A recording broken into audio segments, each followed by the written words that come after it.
She said she never loved him, so he activated the trust. She looked me right in the eye and said it like she was offering me a second helping of potatoes. I'm going back to my ex. Just like that, over our anniversary dinner, grilled salmon, 15 years together, reduced to a throwaway line between bites. Carla didn't even flinch. She even smiled like she was finally releasing a secret she'd been rehearsing in the mirror for weeks. Then she added, with a chilling calm, I never really loved you, Mark. I just stared at her for a second, not because I didn't understand the words, but because I was mildly impressed by the execution.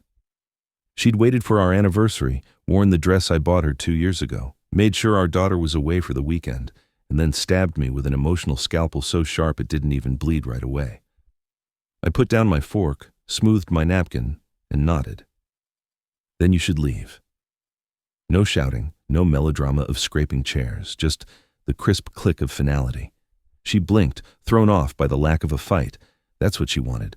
Drama, a tantrum, a scene, something she could weaponize later. But I didn't give her that. I gave her silence. That's what broke her rhythm. She was expecting the old Mark, the patient, boring provider. What she didn't know was that she had just activated a completely different version of me, one she'd never met and wasn't going to like. Back at the house, she was stomping around like a teenager who'd just won a breakup. Noisy packing, passive-aggressive calls on speakerphone, fake laughter at her ex's jokes. God, the man's voice sounded like a clogged drain. She passed me in the hallway, dragging a suitcase like she was starring in her own Lifetime movie, looked me dead in the eye and said, Guess I finally get half of everything. I didn't answer, just leaned against the kitchen doorframe, arms crossed, and watched her walk out of the life she thought she understood. She thought she'd detonated a bomb. What she didn't realize was that I was the one who lit the fuse 7 years ago. Now, before I continue, and the story gets better, you should know something. Over 90% of people who listen to stories like this never subscribe. And honestly, that small gesture motivates the team more than you can imagine. So, if you're still here, consider it. We appreciate it more than you know. Anyway, I stayed in the kitchen for a while, not because I was processing grief. I was running through protocols. When Carla says half of everything, what she really means is half of what she assumes exists. She has no idea about the trust, the layered entities, the property transfers that happen automatically when a spouse voluntarily vacates the marital home. It's like watching someone jump out of a plane with a parachute they packed themselves, not realizing I'd quietly switched out the ripcord. I walked into my study, flipped on the light, and pulled out a small black box I hadn't touched in years. Inside was a flash drive, notarized documents, the original post-nuptial agreement, and the activation letter, unsigned until now. I sat down, took out a pen, and wrote a single sentence. At 2:00 p.m., spouse Carla Ann Whitman has voluntarily vacated the shared residence with the intent to terminate the marriage. Clause 9 activated, signed, dated, uploaded, encrypted. By the time her Uber cleared the driveway, she was already a guest in a world that no longer belonged to her. But she didn't know that yet. She thought she'd just humiliated me, leaving me gasping in the emotional rubble. What she'd really done was open the door to the one game I'm better at than anyone else: structure. And tomorrow would be the first move. The door didn't slam. It clicked. Quiet. Final, like a vault door swinging shut. I waited exactly 13 seconds after the sound, just long enough to hear the Uber crunching on the gravel driveway. Then I moved to my study. Not on impulse, not in a rage. I had no emotions left to spend on Carla. I wasn't angry. I was liberated. The desk lamp hummed to life with a warm glow. Familiar, unchanging, unlike her. Laptop boot sequence, local key decryption, a biometric confirmation. The desktop loaded as if it had rehearsed for this moment. And in a way, it had. For 7 years, I'd built contingencies like a man stacking sandbags before a hurricane. Carla always assumed I was obsessive with paperwork because I was old school, a control freak, boring. She never realized I was building a fortress. I navigated to my asset tree, a private encrypted diagram that looked like a spiderweb that had gone to law school. Every LLC, every holding company, every silent partner agreement, all legal, all mine, all designed to shift into total execution mode with a single trigger. I found it. Clause 9. Spousal abandonment trigger. The voluntary departure of a spouse from the marital home with the intent to dissolve the union initiates asset isolation. The trust executes the transfer of property titles to a private holding entity under the primary grantor, me, and revokes spousal rights via the signed post-nuptial agreement. All I had to do was click execute, so I did. A single click, no drama, just a green progress bar sliding silently across the screen. The house, held by Bitmark Holdings, LLC, now formally prohibits third-party occupancy without grantor consent. The brokerage accounts reassigned, beneficiary removed. Her car, the one I gave her for her last birthday, transferred to the trust as a collateral asset, released under a corporate fleet title. Let her argue ownership with a VIN that doesn't match her insurance. Every item that looked like a shared life had always been mine, just wrapped in prettier paper. She never asked how the mortgage disappeared, or how the second home on the lake was just a timeshare. She never questioned why I was so diligent with paper trails and quarterly audits, even in retirement. Carla thought she'd married a man who was afraid of chaos. She didn't realize she'd married a man who prepared for betrayal. I opened the second safe, pulled out the sealed envelope marked Activation CAW. Inside were 4 things: the original postnup, a notarized affidavit I'd pre-written 3 years ago, a USB with time-stamped activity logs, and a final letter addressed to her lawyer, unsigned until now. I picked up the pen and wrote 3 words at the bottom: proceed accordingly. I signed it, dated it, slid it back into the envelope, and placed it in the outbox. Then, I leaned back in my chair and stared at the ceiling. It wasn't the first time I'd imagined this moment, but I'll admit, it landed with a heavier silence than I'd expected. It wasn't grief, just absence. Like when a noisy appliance suddenly shuts off and you realize how loud it had always been. For 15 years, Carla filled the house with small demands and casual complaints. She had mastered the passive sigh, the way of saying, "Mark," honestly, like it was her favorite punctuation mark. Now the house was quiet, and I finally had room to think. One by one, I checked the status of every lockdown. Primary residence reassigned, financial accounts rerouted, joint liabilities voided via clause activation, digital accounts 2-factor authentication enabled, access revoked. She could still log into Netflix. I left her that. I'm not a monster. And then, just before midnight, I executed one last command. Notify counsel, structure active. My lawyer's phone would ping at 8:01 a.m., not a minute sooner. He'd find the signed documents, the logs, the time-stamped video from the door cam showing her departure. No drama, just structure. This wasn't revenge. Not yet. This was architecture. Tomorrow, that's when she'd try to draw blood, only to realize the knives were no longer hers. The next morning, I was making coffee when my phone buzzed. Not a call, not a text. It was an alert from a private social media monitor I'd set up years ago, originally to track corporate mentions when I was still active in the audit world. Old habits die hard. I'd forgotten I'd left her profiles on the list. And there it was. Public post. A picture.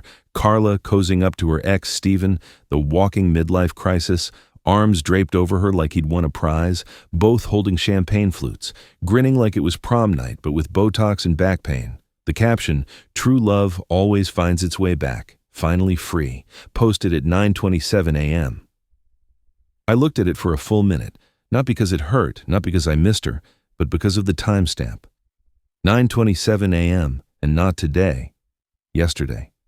Roughly 3 hours before our anniversary dinner, before the salmon, before the "I never really loved you," before the fake tears in the pre-packed suitcase. She had taken that picture before she'd even told me, while I was at the florist picking up roses, the same roses she pretended to admire at dinner before gutting me in 3 sentences. That picture, that smug little caption, it wasn't just tacky. It was a legal landmine. I pulled up the postnup and went to Clause 9b, premeditated abandonment with intent to defraud the marital trust. The clause had a threshold. Premeditation proven by time-stamped third-party behavior occurring prior to the marital exit. Why? Because during the agreement negotiations, my lawyer had asked a single question. What if she's already emotionally checked out and is just sticking around for the payday? So, we put in the clause. If evidence emerged that proved intent to leave before informing me, and that intent involved an alternative romantic engagement or concealed communications, she forfeited all rights to common assets, evidence like, say, a time-stamped selfie with her ex. I opened a secure tool and downloaded all the raw EXIF metadata from the image, confirmed the GPS, the time zone, the device model. I uploaded the report to my asset protection log, violation confirmed. The legal structure had just evolved from a passive shield to an active weapon. What Carla thought was a champagne celebration was actually a signature. She just hadn't realized it yet. I forwarded the image and metadata to my lawyer with a single subject line. Clause 9B, activation, no body text, he'd understand. Then I clicked on the comments below her post. 37 likes, some heart emojis, the usual dopamine bait. A comment from her best friend, Michelle. You deserve happiness, I told you he'd come back. Michelle, the woman who borrowed $4,000 from me for dental work last year and then ghosted me. Interesting. Another comment further down caught my eye, from Carla's hairstylist. Wait, this is from yesterday morning? I thought you said you were still deciding what to do, she replied. LOL, shh, don't expose me. Expose you. Oh, honey, you already did that yourself. I screenshotted, printed the thread, and underlined the line. Don't expose me. My lawyer would appreciate the irony. I closed the browser and leaned back in my chair, watching the steam rise from my coffee. A quiet morning, birds chirping. Somewhere across town, she was probably floating on a cloud of ego and dopamine. She had no idea what she'd just triggered. See? When most people think of betrayal, they picture bedroom scandals, text messages, call logs. But real betrayal isn't about sex, it's about intent. That's what Clause 9B was built for, not to catch someone cheating, but to catch someone conspiring. And now, Carla was the one who'd left the trail. Not me, not Stephen. Her post, her caption, her lie, and now her collapse. It wouldn't come today. Precision doesn't work that fast. But it would come. Because in my world, the only thing more dangerous than an arrogant liar is one who leaves a timestamp on her crime. The call came just past noon. Unknown number, but I recognized the prefix for a downtown law firm. I let it ring twice before answering. Mr. Whitman? The voice was young, overly cordial, probably fresh off a podcast about disrupting family law. This is Mark. Great, this is Tyler Preston, the attorney retained by your wife, Carla Whitman. I wanted to reach out directly before we proceed with formal filings. His tone oozed a polished arrogance, the kind that comes with custom cufflinks and a leased Tesla. Go on, I said, sipping my coffee. I'll be drafting a petition for divorce based on irreconcilable differences. Naturally, my client is entitled to an equitable division of marital assets. We'll be claiming her fair share of the primary residence, brokerage accounts, and any jointly owned vehicles. If you have counsel, they can contact me directly, but I figured a professional courtesy call might smooth things over. You know, avoid any unnecessary drama. His mistake wasn't what he said. It was how he said it. He assumed I was passive, a confused retiree, blindsided by the modern rules of the game, a man caught off guard. What he didn't know was that I'd met his firm's senior partner 8 years ago at a charity gala. We'd discussed asset protection and risk mitigation. Back then, I was just Carla's quiet husband. I listened, I took notes, I studied the game, and then I built a better one. I clicked into my files, dragged a document into a new email. Subject, Whitman v. Whitman. Preliminary note attachments, copy of fully executed post-nuptial agreement, asset distribution memorandum, trust structure outline, clause 9B, trigger activation log, time-stamped evidence packet, exhibit A, social media post, no body text, no sign-off. I hit send. The call went dead silent. Mr. Whitman, he said finally, his voice a little tighter, you should read the attachment, Tyler. I will. Click. I didn't circle back. I didn't gloat. I just waited. 6 minutes later, my phone buzzed again. Same number. I let it ring a little longer this time. "Mr. Whitman," he said, now sounding like someone who'd just watched his firm step on a landmine. "Yes." "Hi. I spoke with my client before initiating contact. She informed me she was unaware of any active structural encumbrances on the marital estate. She did not mention a postnuptial agreement or the trust. No, she wouldn't have. She never asked. Look, this is going to require an internal review. The trust, the clauses, the time-stamped post, this changes things considerably." "Correct." A pause. Then the voice dropped into something that sounded like panic, barely masked with legalese. "My God, what did she say to you yesterday?" I smiled into the phone. "Finally, she told me the truth." Click. No follow-up. I leaned back in my chair, looking at the screen.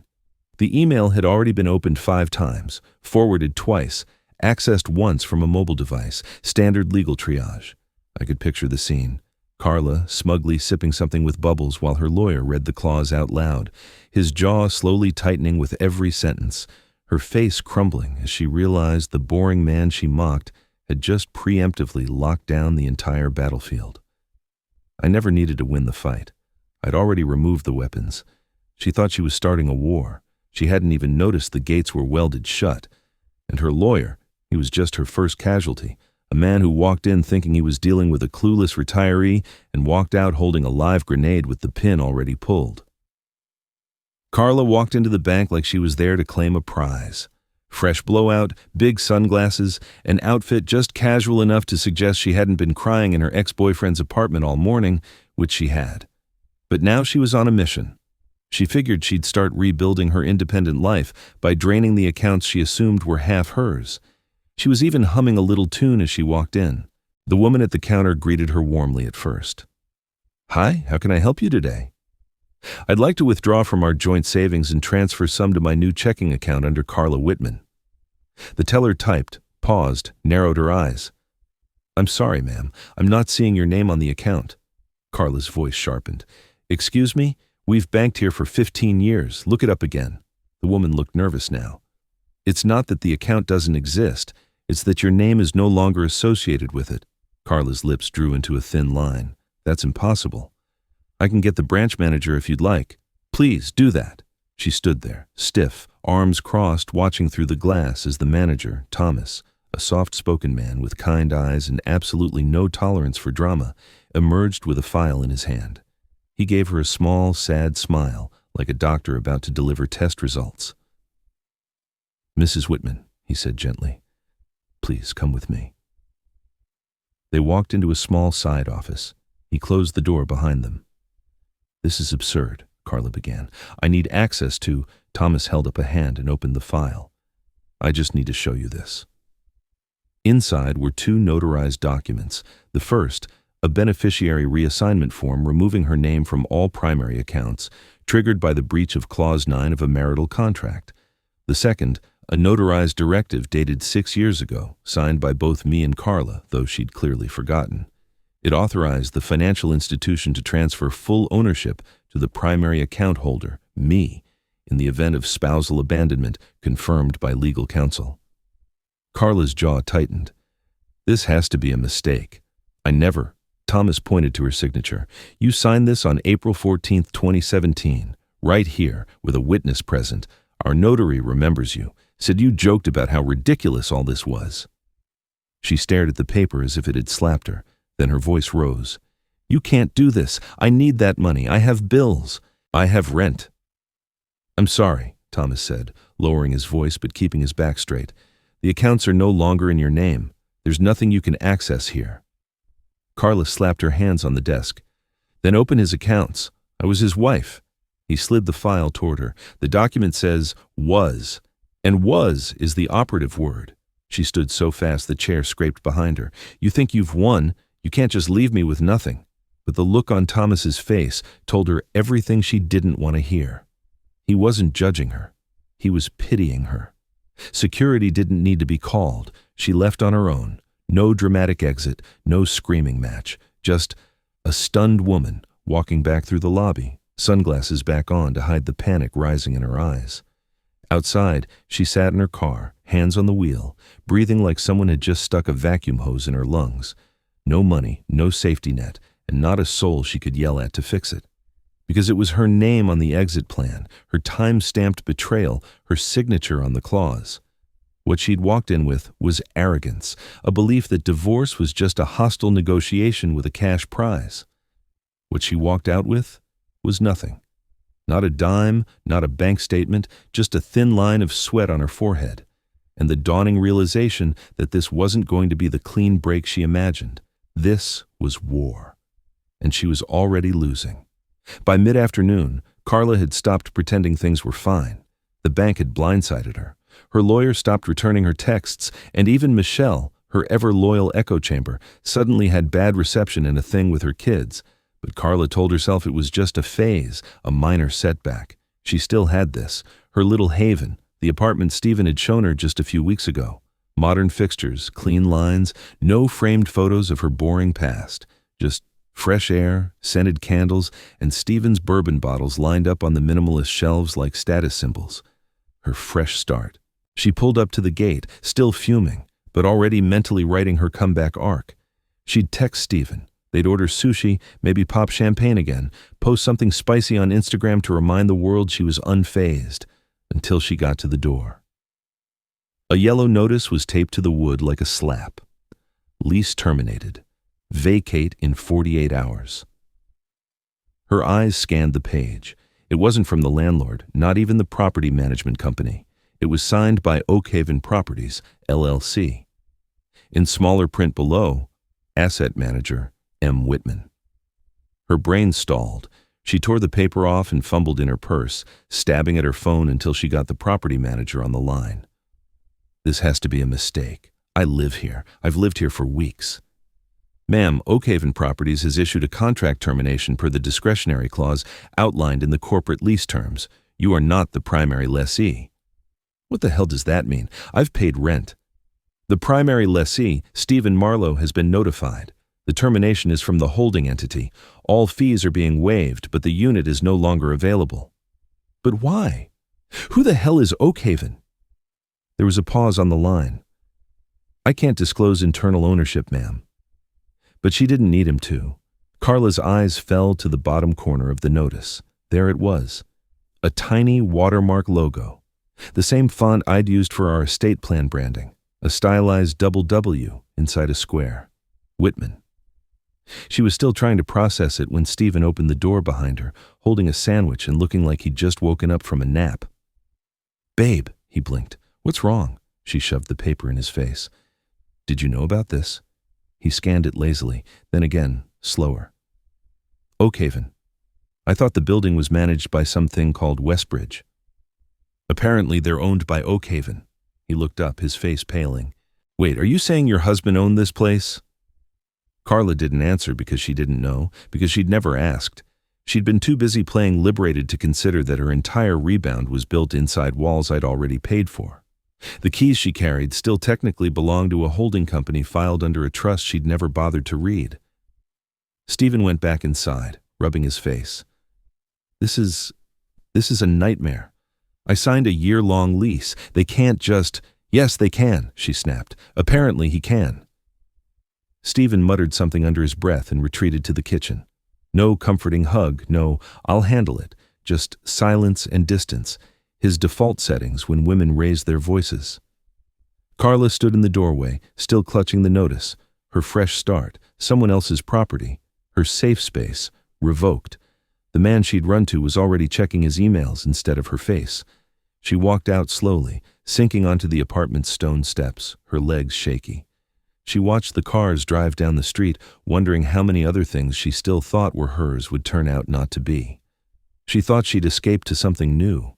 What she didn't realize was that every move she made had been pre-mapped. Every step forward was still inside my perimeter. She hadn't left the battlefield. She'd just walked deeper into it. And now, even the walls were betraying her. The call came just after midnight. I knew it would. Hallie had always been the one person Carla couldn't easily manipulate, but blood is thick, and daughters still crave explanations. Dad. Her voice was cautious, not cold. That's how I knew she hadn't taken a side yet. just talked to Mom. Is she? She's not okay. I said nothing. She said you froze her accounts, that she has nothing, that you've been planning this behind her back for years. I took a deep breath, not because I was angry, but because I could hear the crossroads in her voice, standing at that intersection of instinct and truth. She says you ruined her life. I reached for the black folder on my desk, not the legal one. This one was thinner, personal. The one copy of the postnup with annotations in blue ink made specifically for Hallie when she turned 18 and started asking about estate plans and why her name wasn't on any joint assets. Section 12, I said. She paused. What? Section 12 of the post-nuptial agreement, the clause on beneficiary exclusions in cases of active deception or abandonment. Read it to me. Another pause. Can you send it to me? You don't need me to. It's in your Dropbox, in the same folder as your student loan breakdown. The document is named Contingency Annex Complete PDF. You saw it 3 years ago. Hallie just never read it. Silence. I let it hang in the air. Look, she whispered finally, I don't care about the money. I need to know if she's telling the truth.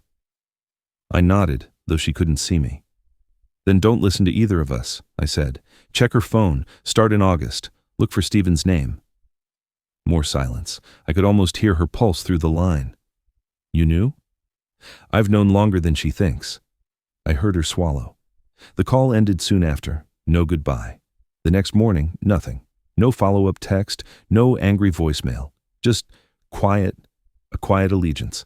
But around 6:30 p.m., I received a single email from her university account. Subject? I read it. No body text, no signature, just a PDF attachment, screenshots of Carla's texts with Stephen. I can't wait to be free of him. I'm so tired of pretending. I keep the prenup in the guest room drawer. I think I can get him to sign a revision if I catch him when he's tired. If he dies, it all goes to Hallie, which I guess is fine. She'll share it with me anyway. I didn't reply. There was no need to. She already had. Carla must have felt the silence before she understood it. 3 missed calls to Hallie, then 5, then 9. She finally left a voicemail. Honey, I need you to understand what he's doing. He's brainwashing you. And that was it. That's what sank her. Not the bank, not the apartment, not even the trust. It was losing the one person she assumed would always remain neutral. Because Carla's greatest delusion wasn't thinking I'd fold. It was believing her daughter didn't have a spine. Hallie didn't call back. She changed her voicemail greeting the next day. Hi, you've reached Hallie Whitman. Leave a message. Not Hallie Marlowe. The last name Carla had once tried to push on her in middle school. Not Hallie Lane. The weird hybrid Carla liked when she was daydreaming about a new start and making Stephen her stepdad. Just Hallie Whitman. Turns out, when given a choice between shared blood and lived truth, Hallie didn't hesitate. She didn't pick the mother who told her fairy tales over sushi dinners. She picked the man who never lied. Not about his flaws, not about his boundaries, not even about his silence. In the end, Carla didn't just lose a husband. She lost her witness. And without one, her story didn't matter anymore. Stephen Marlowe had always fancied himself a charmer, the kind of guy who could walk into any room, flash a smile, and walk out with someone else's wife, job, or dignity, depending on what he wanted that day. Not much had changed since college. Newer veneers, tighter shirts, an Audi with more tech than brains. But under the surface, same guy, same bluff. He thought he was getting the deal of a lifetime when Carla came back. You're glowing, he'd told her that first weekend in the apartment. He never deserved you. She'd soaked it up like a plant, finally getting water, ignoring, of course, the cracks in the pot. Stephen hadn't asked questions. He didn't want to know about prenups or legal separation timelines. As far as he was concerned, Carla had it handled. She spoke as if the assets were already hers. She laughed about me, called me Mark the Meek, said I'd probably cry in the shower for a month and finally hand over the passwords. She painted a picture of a man who was broken, gullible, an easy mark. And Stephen, drunk on ego and half-price champagne, believed her, until the knock on the door. He opened it to find a man in a black polo holding a clipboard. Stephen Marlowe. Yeah. You've been served. A thick envelope, cream paper, real ink. Inside, a civil suit filed under state jurisdiction. The plaintiff, Mark Whitman. The claim, tortious interference with a fiduciary asset structure. Stephen scanned the page with growing confusion, then dread. Unjust enrichment, contractual interference. The term implied fraud was in bold. 3 exhibits were listed. One was a printout of the champagne photo Carla had posted, the one he was so proud of. Another was a transcript of the text messages between him and Carla, time-stamped to precede the formal separation. But the third, a rental document for the apartment signed by Stephen under a clause acknowledging receipt of property use consent from the joint marital asset holder. A checkbox Carla had forged. And that was the trap. She had no right to sign that line because she never owned the asset, which meant Stephen had occupied a property. He'd benefited financially and participated in the concealment of marital assets under false pretenses. His face went white. He called Carla. She didn't pick up. He texted her, "What the hell is this lawsuit? You said everything was joint. You said you handled it." The typing bubble appeared, paused, then nothing. Because she hadn't handled it. She never did. He'd believed her because she was pretty and angry and confident. And that's a dangerous combination for a man who's been coasting through life on other people's trust. That evening, he was sitting across from his own lawyer, older, sharper, with a look that said, "I can already tell you've screwed up. You let her sign real estate forms on a property you never verified?" She said it was hers. "Did you check?" Well, I didn't think I needed to." "Son," his lawyer said, "this isn't about heartbreak. This is about fiduciary fraud." Stephen swallowed. "Can I just apologize? Settle?" "You can try. But if they don't want money, if they want to set a precedent, you're in for a hell of a ride." And that's when he got it. This wasn't about squeezing him for cash. This was about making sure no man ever felt safe stealing another man's wife, and assuming that meant he could also steal his life, his home, or his name. Stephen was never the real prize. He was the instrument, the scalpel Carla used to cut away her old life. But what neither of them realized is that the handle was still mine, and now the blade was turning. She requested the meeting as if she still had leverage. "Tell him I want to see him in person," her text to my lawyer read. "He owes me that." Owes me. That word again. As if the 15 years I spent cleaning up her messes, protecting her credit score, or silently paying off the car loan she co-signed for her deadbeat brother weren't enough. As if I hadn't already paid the debt 10 times over, with silence, with stability, with restraint. But I said yes, because there was an understanding by then that she still didn't have. This wasn't about reconciliation. It was about her needing an audience. We met in a neutral downtown building, 3rd floor, a conference room with a long walnut table and glass walls. Her lawyer didn't come. He'd already recused himself after realizing how outgunned he was. Probably didn't want to be in the room when the iceberg surfaced. I was 5 minutes early. She showed up 9 minutes late. Sunglasses, dark lipstick, that blazer she always wore when she wanted to look put together. But it didn't hide the panic in her eyes. Her confidence had thinned to a brittle defiance. "Nice room," she said, sitting without a hello. I slid the folder across the table. She didn't touch it. "What's this?" she asked, already annoyed. "Your life on paper," I said. She opened it, expecting noise. Instead, she found silence and fine print. Exhibit A, the social media post with Stephen, time-stamped, geolocated. Exhibit B, transcripts of texts recovered from her synced cloud backup, flirtations while still married, jokes about dismantling Mark slowly. Exhibit C, audio from her phone call with Michelle, the part where she said, "I'll make him think I'm still on the fence, just long enough to cash out." Her hand stopped on that page. She looked up. "You recorded me?" "I didn't," I said. "Michelle did. Apparently she thought she was the real conspirator-in-chief. Turns out, betrayal doesn't come with loyalty programs." The color drained from her face. Then came the clause. I'd highlighted it for her. Section 14B.